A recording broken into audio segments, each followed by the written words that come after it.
Assalamualaikum warahmatullahi wabarakatuh. Selamat datang di Barometer Kampus spesial Ramadan.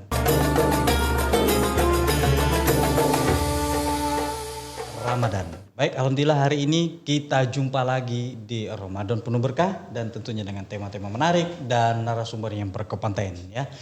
Nah, hari ini kita akan berbincang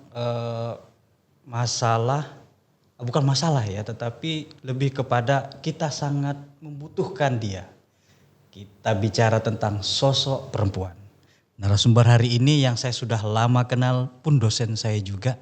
Assalamualaikum Ibu Cucu. Waalaikumsalam warahmatullahi wabarakatuh. Apa kabarnya Ibu? Alhamdulillah sampai hari ke-7 ini kami sekeluarga dalam keadaan sehat walafiat. Semuanya masih menjalankan ibadah saum. Udah gak terasa udah sampai ke-7 Bu ya? Ke-7 kalau dikatakan tidak terasa kurang tepat juga. Karena kok terasa bisa laparnya gitu? ya. Laparnya ada kan, sibutnya ada, senangnya juga ada. Apalagi seorang perempuan, seorang ibu. Ya, yang tidak biasa dikerjakan selalu dikerjakan. Nah itu yang merasakan, oh ini Ramadan. Ya. Bu, tema kita kali ini tentang adalah peran perempuan pada saat bulan Ramadan. Baik.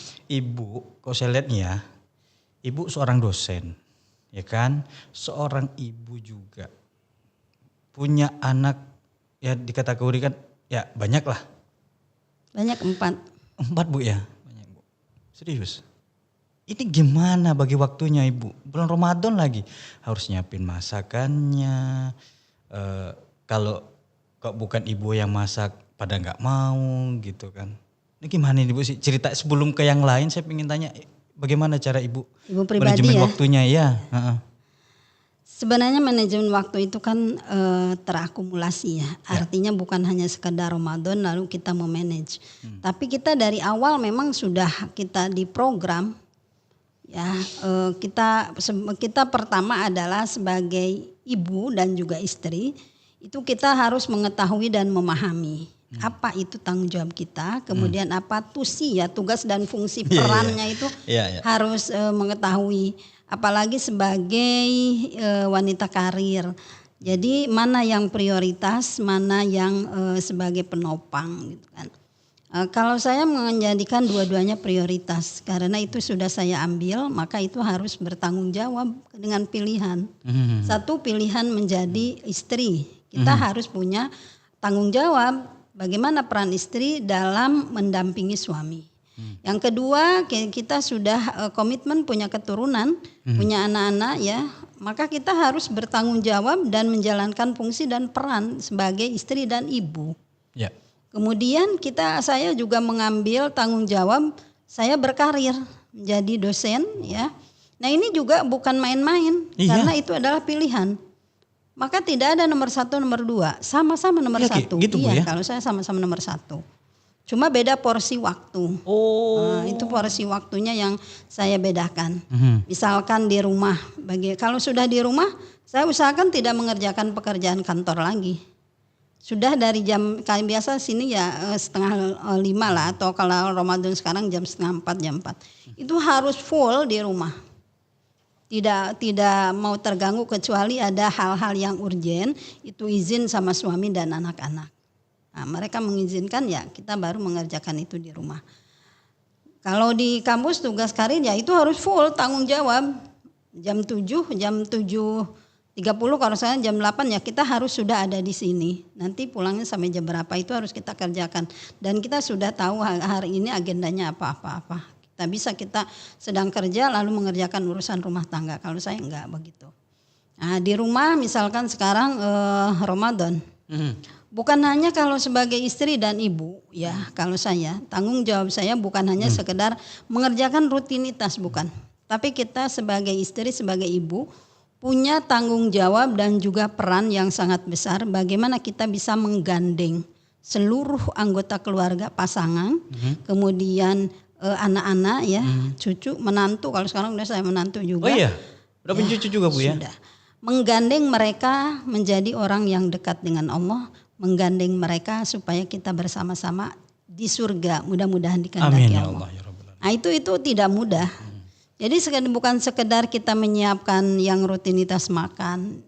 tempat tinggal itu bukan, tapi bagaimana kita menciptakan kebersamaan, kemudian menciptakan kebersamaan dalam ketaatan kepada Allah, kemudian bagaimana kita menjadi panutan di dalam rumah tangga ya. Kita nggak hanya lisan menyuruh ini itu, tapi kita menjadi contoh dulu. Itu komitmen dengan pasangan ya, kalau saya dengan suami. Komitmen itu harus menjadi contoh bagi mereka, bagi semuanya. Sehingga kita nggak harus banyak bercerita, nggak harus banyak ceramah ya. Lihat kita aja mereka sudah bisa menjalankan gitu. Baik Bu, ini baru kita masuk ke Ramadan ini. Betapa pentingnya sosok perempuan dalam situasi Ramadan hari ini, dalam bulan Ramadan hari ini. Saya ngerasa kalau nggak ada istri saya mungkin lagi capek, lagi sakit gitu ya. Sibuknya nggak ketulungan nih Bu. Padahal kerjaan cuma masak. Kita ngelihatnya simpel begitu. Saya sendiri sebagai laki-laki untuk mencoba untuk menjadi peran seorang perempuan. Wah gila Bu, beneran. Gempor Bu Nah, perempuan ini kan di dalam bulan Ramadan itu sebagai penyokong moral dan emosional. Bu ya, sekaligus juga menjadi madrasah untuk anak-anaknya. Nah, hari ini sosok perempuan tanpa terasa loh Bu. Mereka sudah tanpa terasa Bu ya. Mungkin karena sudah asik atau menikmati perannya atau menikmati tusinya sebagai istri dan seorang ibu, sehingga nggak terasa anaknya sudah besar, anaknya sudah menjadi apa. Seperti ibu lah. Nah untuk ibu-ibu muda ini loh, bagi yang belum menikah, ini kan bakalan nih di bulan Ramadan nanti. Ramadan hari ini enggak. Ramadan ke depan insya Allah sudah punya pasangan. Barangkali ibu punya treatment khusus, pengalaman-pengalaman ibu, yuk kita saling berbagi hari ini.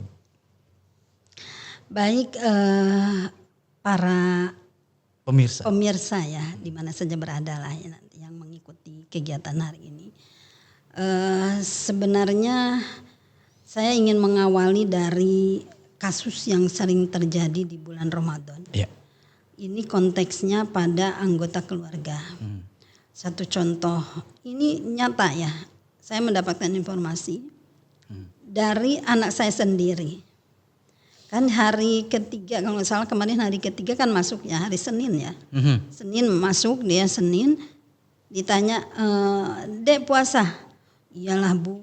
Terus dia bilang, Bu tadi ya diajak sama kawan-kawan si A, si B gitu ke belakang sekolah mau apa, mereka tuh makan. Nah terus ya mungkin di rumahnya, kata mereka di rumah tetap puasa. Nah satu ya, jadi di rumah puasa ternyata di luar tidak. Tuh. Nah, kemudian bukan hanya itu juga, bukan hanya puasanya ya, dalam hal peningkatan ibadah itu pada anak. Kemudian kasus yang kedua, ini dari anak saya juga. Dia bilang, Bu tadi kawan-kawan tuh menjenguk ke rumah sakit Rumkit yang ada di Sungai Raya. Siapa temannya terbaring sakit. Jadi puasa pertama dia segala macam dimakan gitu. Akhirnya kan lambung. Nah akhirnya dia sakit nggak bisa puasa. Nggak mau, dia harus terbaring di rumah sakit. Itu kasus kan. Kasus. Kemudian yang ketiga, saya melihat sendiri. Ada sosok ayah, orang lain ke masjid, dia malah nongkrong di teras ngerokok. Sampai balik lagi kami dari taraweh. Tak berubah posisi. Istrinya ke masjid, anaknya ke masjid, tapi suaminya masih nongkrong. Nah ini kan masalah ya. Dan ini masalah ini sebenarnya, kalau saya bukan menjadi beban tanggung jawab bagi seorang istri dan ibu, tapi ini jika peran si istri tadi terhadap suaminya, ibu sama anaknya, 3 masalah itu tidak akan terjadi. Maka dalam tema ini peran seorang ibu di bulan Ramadan saya spesifikasikan perannya di apa? 1, peran menjaga ketakwaan keimanan keluarga. Yang kedua, menjaga kesehatan keluarga selama Ramadan. Yang ketiga, menjaga kehalalan asupan selama Ramadan. Hati-hati juga. Jadi ada 3 kalau menurut saya. 1, menjaga ketakwaan keluarga. 2, menjaga kesehatan keluarga. 3, menjaga kehalalan. Nah garis miringnya kesehatan dulu nih, enggak mesti urut ya. Iya, iya. Yang mungkin kalau ketakwaan, keimanan itu orang sudah bisa membaca ya. Ini kesehatan. Saya mendengar baru Ramadan kedua gula darah naik. Nah, kan gula darahnya naik. Waduh, gimana? Padahal puasa loh, Bu. Puasa. Siang nggak makan gitu. Ya, tapi kok gula darahnya suaminya menjadi naik. Nah, coba perankan istri menjadi penjaga kesehatan keluarga. Pertama adalah dalam menu. Dalam menu makanan itu istri harus pandai. Ya, kalau misalkan saya nih Bang Asep ya pengalaman aja nih. Karena kami menjaga jangan sampai gula darah naik, tapi karbohidrat tetap dimakan nasi. Jadi bagaimana saya mengikuti arahan dari ahli gizi ya untuk menghindari itu bahwa nasi itu memang repot. Jadi kalau sore saya buat nasi langsung didinginkan, langsung disimpan di freezer. Di freezer jadilah es batu kan. Jadi beku kan udah dingin kan. Yeah. Nanti mau sahur itu sudah dihangatkan, dicairkan itu. Nah, dingin ya, udah hangat kan, udah jadi es batu udah bagus, udah seperti nasi lagi biasa. Mejikomkan sebentar, kita kan bangun bukan jam 4, misalkan bangun dari jam 3 atau setengah 3 kan kita sudah bisa ngukus. Udah repot dah tubuh ya. Udah ngukus, sudah bagus, dan dimasukkan ke Mejikom, kita udah bagus makan enak, aman. Ya saya sendiri merasakan ya dari waktu naik sekarang kemarin dengan pola makan yang seperti itu, gula darah turun dari 250 ke 120. Itu dari pola itu semua. Saya enggak saya dan suami aja yang pernah gula darah. Jadi semuanya kita kesehatan itu dari nasi. Jadi karbohidrat tuh aman untuk dikonsumsi ya dengan cara begitu. Memang agak ribet tapi kita menjaga. Nah, kemudian kan kalau Ramadan ini orang-orang pasti berburu gorengan. Gorengannya sebanyak-banyak. Itu kan kolesterol tuh. Pasti itu memicu kolesterol, gula darah juga, tensi semua. Maka si ibu harus bijak. Nah, saya paling banyak biar dibilang mengatur pelit gitu. Yang penting 2. Kalau 4 orang kami jadi 8. Cukup begitu aja. Mau bikin, mau beli pokoknya 8. Jadi tidak boleh ada yang tinggal. Karena kalau ada gorengan itu sisa, mestinya mau dimakan. Nggak terasa tuh, nggak terkontrol. Nah, kemudian menunya apa? Sayur perbanyak. Walaupun ribet. Jadi Bang Asep misalkan pulang taraweh, saya ngirisin tuh sayuran. Buat sop saya disimpan. Nanti sahur kan udah tinggal numis aja. Tinggal numis beres 5 menit aja jadi. Iya, kita kan mau sehat. Belum paginya lagi ibu kerja lagi. Iya, tapi kan kita mau sehat ya. Tapi ternyata dinikmatin itu alhamdulillah kita enak sehat. Misal buah. Saya saking pengennya anteng buah buka itu bikin rujak karena biar ada rasa gitu ya. Saya beberapa buah diiris lalu saya buat rujak karena orang Jawa Barat. Jadi kan dia, semangat tuh orang rumah seger. Pulang taraweh pun yang dicari bukan gorengan. Rujak. Tapi buah dengan rujaknya kan sehat. Iya. Sehat. Ya ada mau yang murah-murah aja, mau pisang, mau pepaya ya. Ya kita bikin es buah, nggak harus pakai gula tuh. Pokoknya menghindari yang gula-gula. Memang di bulan puasa itu kan yang laris memang yang manis-manis, Bu.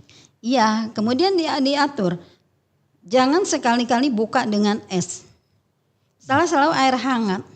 Ya itu pasti kurma, air hangat. Nah itu baru makan. Terus sholat dulu barulah nanti makan. Jadi memang harus cerewet kalau mau sehat. Seorang ibu harus cerewet. Iya, apalagi dulu saya ingat ya waktu masih kecil-kecil. Mau Ramadan, anak-anak itu masih ada yang SD, ada yang SMP ya. Pasti ganti gelas, ganti piring. Yang berwarna ya, yang menarik itu warna-warni. Sehingga mau 2 hari mau puasa, kita sudah punya piring bagus nih nanti pokoknya sahur. Nah bagaimana peran ibu ribetnya, ngangkutin anaknya dari kamar sambil dipangku disuapin. Suami saya itu udah nyiapkan teh tuh ke kamar, bangunkan nyiapkan teh hangat, biar bangun. Sambil dibujuk-bujuk segala macam dimotivasi. Emang ribet iya. Sosok perempuan harus cerewet, Bu ya? Ya cerewet dalam artian kita tidak kasar, tidak mengolah kata-kata. Tapi pandai mengolah kata gitu, pandai menjaga ini biar sehat. Biar sehat makannya seperti ini gitu kan. Nah, itu tujuannya tiada lain untuk keselamatan keluarga. Dan kalau udah dibiasakan alhamdulillah semuanya aman. Semuanya aman. Jadi ini menjaga kesehatan tuh sangat penting. Saya misalkan makan tidak boleh banyak-banyak, nanti kan lambungnya jadi kembung, akhirnya sakit kan? Iya. Akhirnya saya selalu bilang nanti kalau sakit kan besok nggak bisa puasa lagi, nggak bisa ibadah. Kalau sekarang sih karena anaknya udah 2 ya, hanya 2 tinggal 2 udah besar. Jadi dulu saya tuh waktu mau mereka SMA, SMP. Lagi Kan seru-serunya ini Bu ya. ngajarin sama yang baru masih punya anak kecil-kecil ya. Lagi seru-serunya. Iya, memang kita agak ribet gitu, apalagi harus ngebangunkan, harus sabar gitu kan. Sudahnya waktunya sudah dekat, kita pun itu memang harus telaten. Jadi motivasinya apa? Ibadah itu bukan hanya sholat. Kita mengajak seisi rumah untuk berpuasa, yang kecil masih belajar kita dididik untuk mulai mengenalkan berpuasa, itu ibadah. Yakin itu ibadah. Jadi intinya ibadah. Saya selalu begini dengan suami, kita nih nggak tahu ibadah mana yang kita yang diterima gitu kan. Jadi carilah ibadah dari keluarga. Maka jadikanlah rumah tangga ini balagun ilal akhirah, jembatan menuju akhirat. Maka ketika di dalam surah At-Tahrim ayat 6 ya, Allah menyerukan ya ayyuhalladzina amanu, wahai orang-orang yang beriman, qu anfusakum, jagalah, peliharalah dirimu, wa ahlikum dan keluarga, naro dari api neraka. Maka tidak cukup hanya mengatur kita menjaga makanan sehat ya, sehat bergizi, kita harus tahu betul kita jadi panutan dalam hal ibadah. Nah, misalkan tadi, kenapa ada remaja yang buka di luar gitu kan, tahan. Itu apa sebenarnya dasarnya? Keimanan. Jadi bukannya disuruh besok puasa ya, itu mental nantinya. Tapi udah dari awalnya tuh lihat kan siapa yang memerintah puasa? Allah Subhanahu Wa Taala. Siapa Allah? Allah yang memberikan kita semuanya. Allah sudah menjamin kita dengan negeri yang aman. Semua jenis apa yang kita inginkan juga ada gitu ya. Begitu maha murahnya Allah. Lalu misalkan kalau kita turut taat sama perintahnya, kita juga nanti akan mendapatkan kemudahan, dilapangkan. Itu harus dimasukkan terus itu. Diinternalisasikan ke dalam pikiran, hatinya si anak. Nggak mesti ceramah. Kalau saya misalkan di meja makan aja kita bisa jadi itu. Alhamdulillah ya nak, kita masih bisa makan. Ini semua rezekinya dari Allah loh. Kita juga punya, siapa yang sakit lisannya? Saya suka gini, giginya nggak sakit kan? Lidahnya nggak sakit kan? Itu karena Allah sayang sama kita. Coba kalau kalian tuh ya, punya gigi, punya lidah, tapi sakit nggak bisa makan. Walaupun ibu masak enak, nggak bisa dinikmatin. Ini semua dari Allah. Nah jadi dalam posisi apa dimanapun kita nih harus menginteraksikan, menanamkan kepada anak tuh Allah, Allah, Allah. Nah Allah tuh hanya memerintahkan kita beribadah. Hari ini adalah kita diperintahkan puasa. Nah nanti kalau di luar misalkan ibu tidak bisa mengawasi, tapi Allah ada loh. Nanti Allah akan berkabar ke ibu. Pokoknya setiap saat itu kita harus tanamkan bahwa Allah tuh ada, Allah maha melihat. Dan Allah nanti akan memberikan pahalanya, Allah akan memberikan hadiah. Kalau gitu.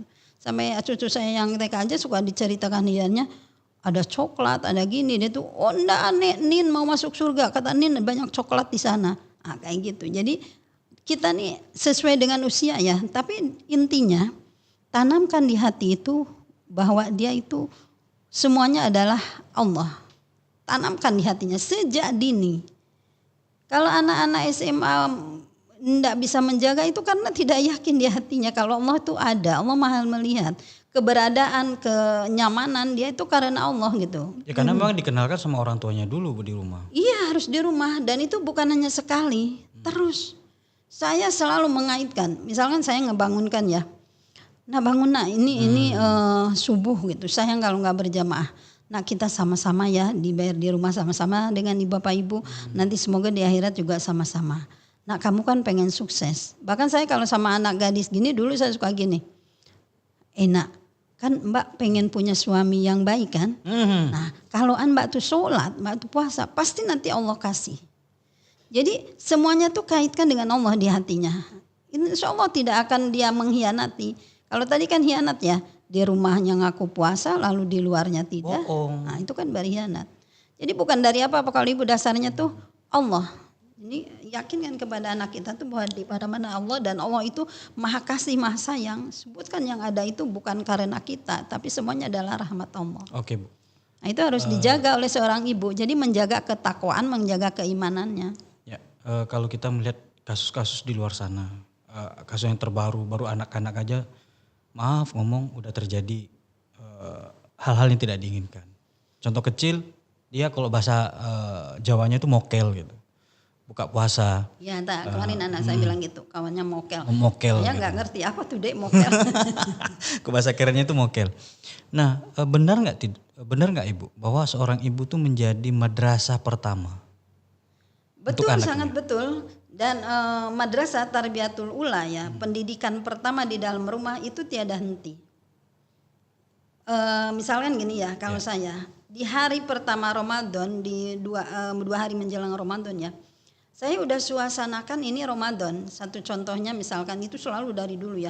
Ruang tamu itu enggak dipasangkan lagi kursinya digeretkan lalu pakai karpet. Di situ ada meja, di situ simpan Al-Quran, di situ juga simpan al-sholat. Jadi ini ibu niatkan ini sebagai tempat ibadah Ramadan. Nah gitu. Jadi dari dulu itu, misalkan maghrib ya, yang terutama yang perempuan yang tidak ke masjid, ayo kita sholatnya di sana. Itu mulai dari zaman COVID. Jadi waktu itu suasana COVID ya, jadi dirubah pokoknya disulap ruang tamu itu memang untuk tempat ibadah. Nah itu sampai hari ini Ramadan begitu. Jadi suasana kan Ramadan. Maka ketika ada tidak terasa, terasa sekali kalau masuk ke ruang tamu, ini suasana Ramadan gitu kan. Kemudian kita misalkan subuh atau tarawih, nggak ada lagi yang di rumah. Ya begitu adzan kita sudah berangkat, kita semuanya ada di masjid, kita ikut tadarus juga. Nah baru nanti pulangnya jam 9 paling awal, setengah 10 baru nyampe di rumah gitu. Itu kan berbeda, itu kan sangat berbeda. Jadi Bu, selain di meja makan, kemudian ada tempat khusus kita. Nah itu juga cerminannya kalau saya ya bisanya sebegitu ya itulah madrasah gitu. Dan yang ingatnya tadi, saya tidak juga harus berupa ceramah ya. Biasa habis sholat, kalau pas ada berjamaah ya kita ada tausiah sedikit, tapi selebihnya sedang diskusi duduk makan atau kita mengingatkan, itu selalu ditanamkan itu. Nilai-nilai keimanan, nilai-nilai ketakwaan. Gitu kan. Nah seperti saya omongkan di awal tadi Bu ya, bahwa nanti ada ibu-ibu baru nanti. Nah ini kan perempuan-perempuan baru yang akan menjadi ibu-ibu baru. Nah selain sabar yang harus dimiliki oleh calon ibu ini, calon istri untuk puasa yang akan datang gitu loh Bu. Tapi ada juga saya lihat sosmed itu mengatakan kayak gini, bukan hanya berkembang biak tapi harus berkembang baik gitu loh Bu. Setuju itu. Iya, jadi si perempuan ini apakah hanya punya modal sabar? Apakah sesimpel itu Ibu untuk menjadi seorang ibu? Kita lihat dulu. Untuk menjadi seorang ibu, seorang istri, yang pertama adalah istri ya, kan sebelum punya keturunan pasti istri. Nah kita harus mulai punya tujuan dulu sebenarnya. Jadi yang pertama tujuan menikah itu apa?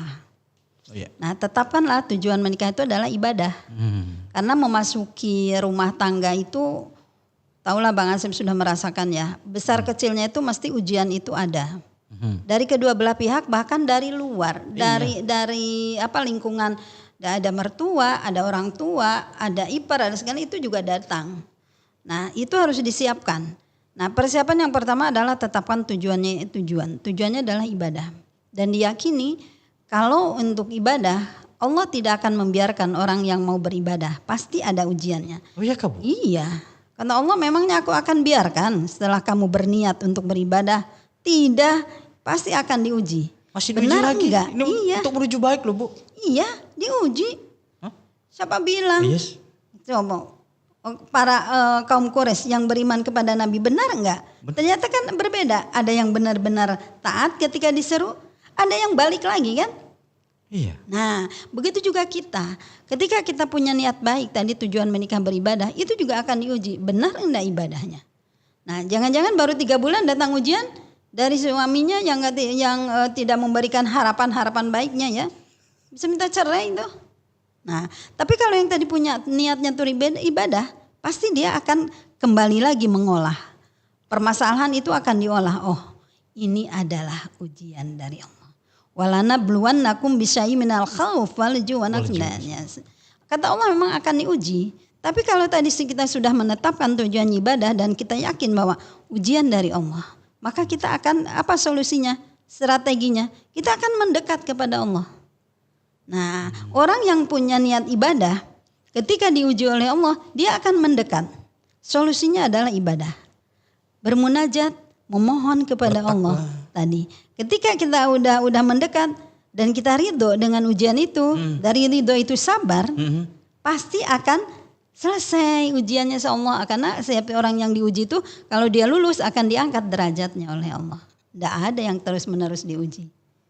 Iya, masa ujian terus? Enggak ada. Jadi kan udah lulus udah.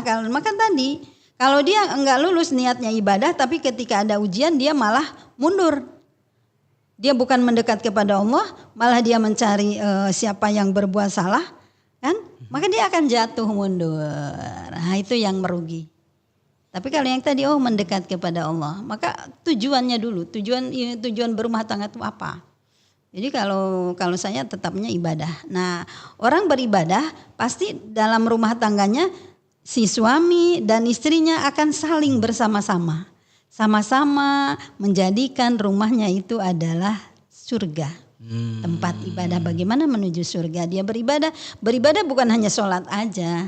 Tapi segalanya dinilai. Misalkan ada kekurangan dari suaminya, istrinya melihat ada kekurangan kan terkejut tuh kalau baru-baru menikah ya. Oh ternyata suamiku begini. Oh kan. Dia tidak akan marah apalagi dia minta balik kan.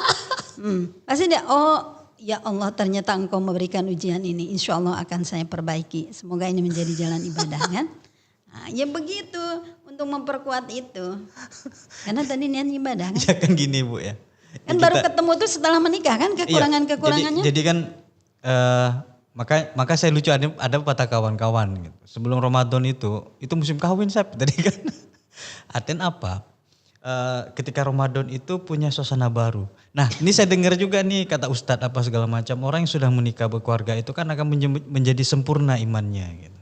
Karena kalau belum nikah itu katanya belum sempurna gitu, kan? Separuh ibadahnya disempurnakan dengan menikah itu tadi, Bu ya. Tapi dengan Ibu menjelaskan bahwa orang menikah itu akan tahu nanti setelah menikah dan untuk menuju kelas naik pangkat, itu kan harus diuji dulu, Ibu. Iya. Nah, ujian ini yang kadang goyang, yang kadang ya maaf ngomong lah Bu ya, baru pernikahan sumur jagung itu sudah bubaran. Karena tadi pondasinya tidak kuat. Niatnya tuh untuk apa nikah itu?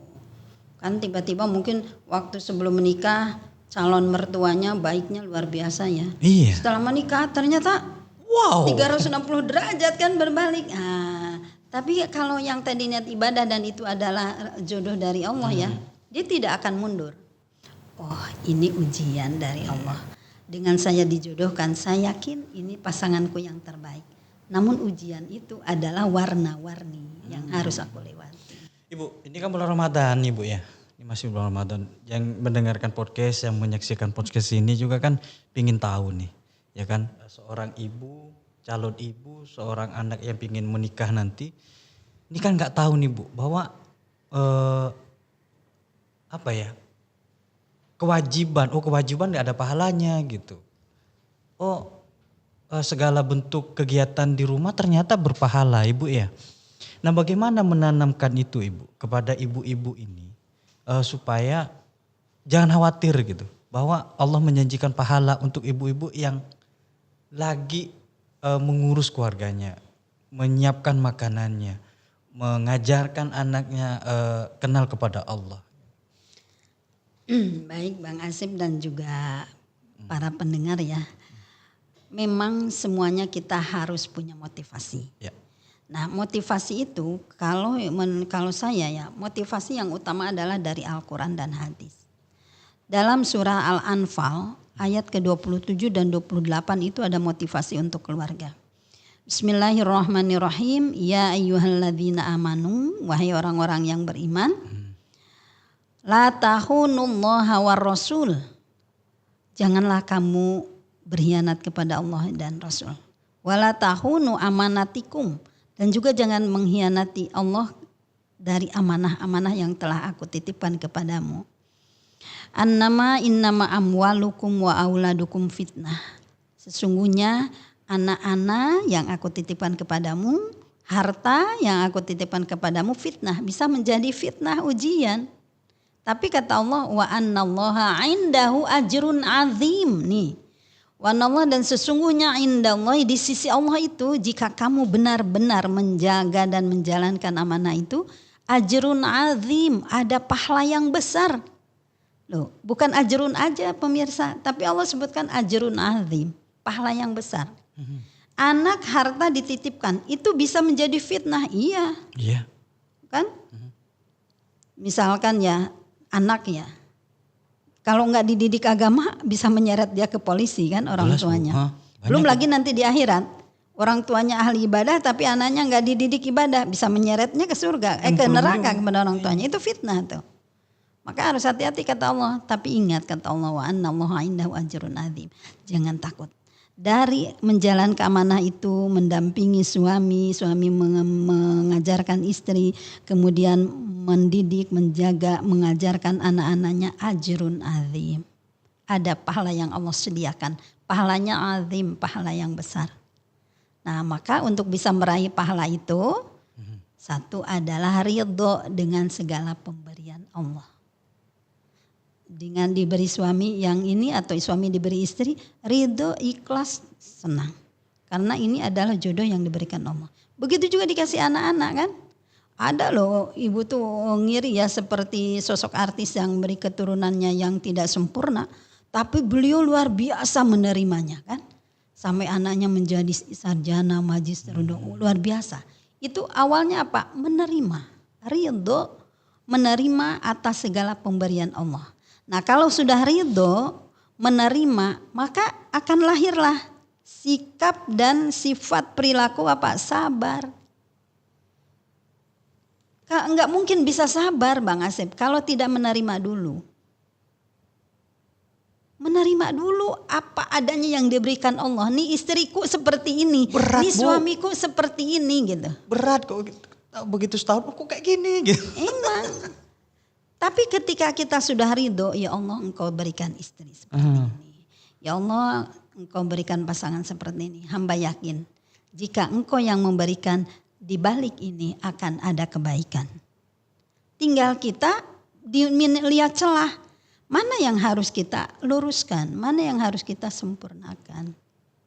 Bukan untuk dimaki, bukan untuk direndahkan, bukan untuk dihinakan. Sabar menghadapinya. Nah memang kata-kata ini kelihatan mudah, enak, tapi menjalankannya memang berat. Tapi saya yakin ketika kita sudah ada keikhlasan, ridho, ikhlas menerimanya, ringan. Dan diberikan jalan, Kalau ibu suka gitu, misalkan anak gini ya, kata si kakak, Bu ini gini ya, nyebut adenya ini ada gini-gini. Enggak, itu kan proses, ibu bilang sedang proses. Ibu selalu mengingatkan dan ibu selalu memohon kepada Allah. Bagi Allah itu mudah untuk memberikan hidayah. Ya, jangan bosan kita mengingatkan. Tidak perlu dibentak, apalagi namanya udah anak SMA kan. Tapi kita dekatin, kita peluk. Kalau saya suka gitu, biasa datang ke kamarnya ikut baring. Gimana cerita di sekolahan. Nah, kalau gini-gini ibu masukkanlah tadi nilai-nilai Al-Quran, nilai-nilai hadis. Masukkan kepadanya dengan penuh kasih sayang. Nanti lama-lama berubah. Dan diusahakan ya kalau saya menghargai apa yang dia lakukan perubahan itu. Misalkan dari 5 waktu, 3 waktu sudah bisa ke masjid. Dia bilang, Ami itu di sekolah sholat duha, di sekolah selalu berjamaah, di sini aja 1 kali nggak berjamaah subuh kan susah. Oh iya alhamdulillah. Sambil kita terus ingatkan. Jadi harus dihargai gitu, hargai. Kan dia semakin besar tuh dihargai. Sambil kita terus ingatkan. Kan perubahan tuh nggak ada yang sekaligus. Tapi insya Allah akan membantu di situ Bu. Wa annallaha 'indahu ajrun 'azim. Ada pahala besar itu bukan jelek pahala. Pahala bukan ya. Bukan hanya itu saja, tapi ketika kemudahan-kemudahan kan itu ajrun juga. Kalau Ibu melihatnya gitu. Ketika kok mudah ya berubahnya. Itu adalah rahmat dari Allah yang masuk dalam ajrun 'azim. Selama ini kan kita menganggap bahwa pahala itu surga, Ibu. Iya. Tapi lama nunggunya. Kan kemudahan-kemudahan di sini sebelum di akhirat sana kan di sini dulu. Iya, kita kan pinginnya dapat surga tetapi dipermudah di sini gitu. Iya. Seperti doa Rabbana atina fid dunya hasanah. Kan jalan-jalan gitu, ya. Pokoknya kalau prinsip Ibu dengan anak itu ya, kita juga tidak memaksa tapi kita tetap ingatkan dan harus dialog, diskusi. Kalau Ibu dengan anak pertama apalagi itu dia kalau belum menurut dia itu masuk akal, belum. Kita diskusi dalam masalah ibadah juga. Kenapa harus begini? Kenapa harus begini? Nah, makanya seorang ayah ibu tuh ya minimal bacalah Al-Quran terjemah gitu kan. Pahami ayat hadis.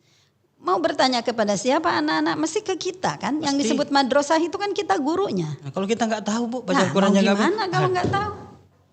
Tapi istilah gini, seorang ibu pingin pasti menjadi madrasah untuk anaknya. Guru, jadi di rumah madrasahnya gurunya adalah orang tuanya. Guru itu bisa secara lisan memberikan arahan, nasihat, kedua panutan. Maka kalau anaknya mau rajin tadarus ngaji ya kita dulu.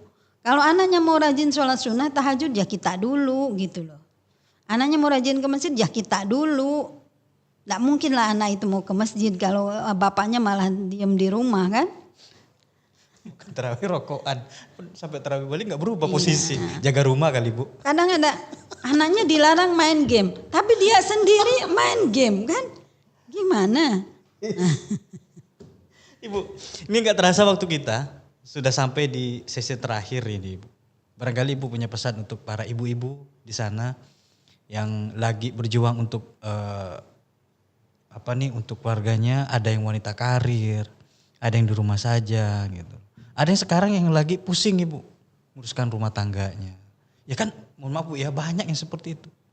Dari ekonomi, duitnya banyak ternyata keluarganya carut marut. Iya. Ya itu tadi tujuan menikah itu untuk apa, memasuki keluarga itu untuk apa gitu ya. Intinya kita nih harus bersyukur dengan apa yang Allah berikan. Terkadang bermasalah itu kalau kita nggak menerima. Misal suami, kita menikah dengan suami, penghasilannya sebegini, kalau diterima seutuhnya ya, inilah penghasilan suami. Kalau memang bisa dibeli dengan banyak, ya dibeli dengan banyak. Kalau yang dibelinya secukupnya sesuai dengan keadaan uang, ya itu. Kan jadi nikmat, nggak ada masalah. Jangan banyak melihat ke orang lain, syukurilah yang ada di rumah. Nah, ada satu pesan terakhir yang penting. Tadi yang belum dibahas itu adalah peran perempuan di rumah juga sebagai istri dan ibu ya, menjaga kehalalan. Oh ya, kehalalan tadi. Kehalalan. Jadi harus misalkan punya suami kerja ya, apakah pedagang atau pegawai ataupun mesti dikoreksi terus tuh. Bang kerja sampai jam 4. Abang di ruangan tuh ada main HP enggak? Ada main game enggak jam kerja? Tugas hari ini selesai enggak? Atau lebih banyak main gamenya daripada ngerjakannya? Nah itu kan berarti ada waktu yang dikorupsi tuh. Kalau kaitannya dengan gaji kan ada yang tidak sesuai. Kalau tidak sesuai jangan sampai kena kategori tidak halal. Wow. Nah, kan? Waduh ngeri Bu. Iya kata Rasulullah, siapapun yang memasukkan barang yang tidak halal maka tumbuh jadi daging yang tidak halal juga. Kalau daging yang tidak halal itu apa bagiannya? An-naru aula bihi, neraka bagiannya. Neraka bagiannya tuh kenapa? Apakah langsung diserbu neraka? Ya enggak lah, kalau di dunia dulu ya. Kalau anak dimakan oleh anak, anaknya jadi bandel, susah untuk diingatkan. Diajak sholat susah, tanya makanannya apa. Jadi kalau lihat ada anak-anak yang akhlaknya mohon maaf ya, susah sekali diarahkan. Tanya tuh orang tuanya, orang tua harus muhasabah, diberi makannya dari yang halal atau yang haram. Berasnya halal, uangnya juga halal, tapi caranya. Yang seharusnya 7 jam di kantor malah hanya 3 jam, 2 jam. Selebihnya malah nyari penghasilan lagi di luar. Padahal itu jamnya jam kantor kan. Itu halal tidak. Nah ini para istri ini harus mengoreksi sampai di sini. Ini nasihat juga untuk kawan-kawan nih lagi kerja hari ini. Semuanya. Iya, semuanya, kita juga semua ya. Jadi hati-hati ini dikira ndak apalah, yang penting kan absen, apalagi katanya ada absen yang nitip ya, alam nih. Masa masih tidur di rumah tapi sudah ngabsen, kan lucu tuh. Iya. Nah ini sesuai atau tidak. Jadi mesti kalau saya yang ingatnya Bang Asep ya, yang makan rezeki itu bukan hanya kita. Yang makan gaji kita itu bukan hanya kita. Ada anak, ada istri. Kita pengen punya anak soleh. Lalu kita berikan yang tidak sempurna, tidak kehalalannya tidak sempurna. Mau bagaimana? Nanti jadi daging yang tidak halal kata Rasulullah. Dan itu saya tuh bayangkan neraka. Neraka yang paling utama bukan berarti langsung api menyergap, tapi jalan-jalan ke nerakanya dinasehatin susah kan? Kemudian mau sekolah sering bolos. Bisa saja kayak gitu kan? Mau disuruh ngaji tak bisa-bisa. Itu dikoreksi dulu. Sumber yang masuk dikonsumsi oleh dia tuh halal atau haram gitu ya.